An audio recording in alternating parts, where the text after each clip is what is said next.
Morebiti bi marsikdo mislil, ko me pogleda, da je moje življenje popolno.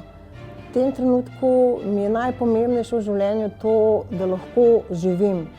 Moje ime je Alenka Pajestka. Odločila sem se, da bi z vami delila svojo zgodbo, kako mi je uspelo priti do tukaj. Bila sem na vrhuncu svoje kariere. Bila sem uspešna, večino časa sem preživela v službi, nisem imela časa za nikogar, še najmanj pa zase. Dokler se mi ni v 37 letih zgodila možganska kap. Zbudila sem se v bolnišnici, zbudila sem se v bistvu na točki nič. Morala sem se naučiti govoriti, morala sem se naučiti hoditi, morala sem se naučiti jesti. Morala sem se naučiti v bistvu vse, kar bi morala vedeti že takrat. Moje življenje se je spremenilo 100%. Iz uspešne, vesele Alenke sem postala pač nekdo drug. Najprej sem se soočala s tem, da me je bilo sram, da mi je zadela možganska kap. To je bilo nekaj najhujšega, kar se je meni takrat zgodilo in sem težko sprejela. Soočala sem se s tem, da sem mogla začeti življenje postavljati na novo. In to je trajalo kar nekaj časa. Pri tem mi je pomagala družina. Največja motivacija mi je bil otrok, sin, mož, prijatelji, sodelavci, ki so me spodbujali, bodrili, da bo vse v redu. Predvsem pa sem našla svojo notranjo moč, da lahko spremenim življenje. V neki točki sem ugotovila, da bi želela napredovati, da moje življenje pri 37 letih se ne sme končati in odločila sem se, da grem naprej. Če me vprašate, kaj je bilo tisto, kar me je najbolj motiviralo, ja, družina, ampak definitivno pa vsak dan, vsak tisti majhen korak, ki sem ga naredila, postavila cilj in ga sledila.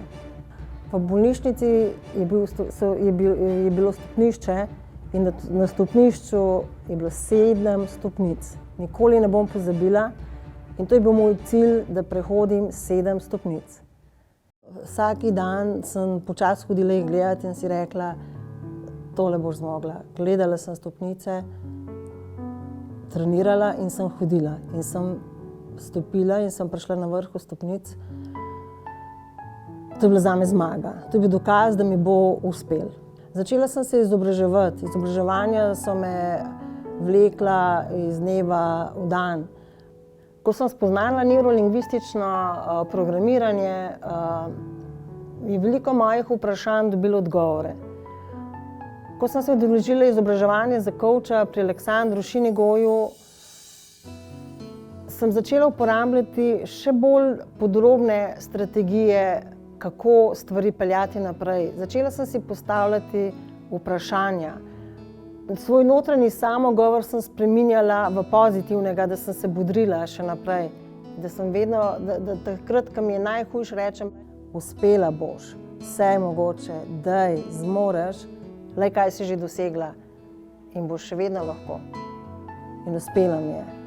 Marsikdo se čudi, ampak mene je bilo sram moje bolezni. In marsikdo ni vedel, da me je že zadela možganska kap in še vedno marsikdo ne ve.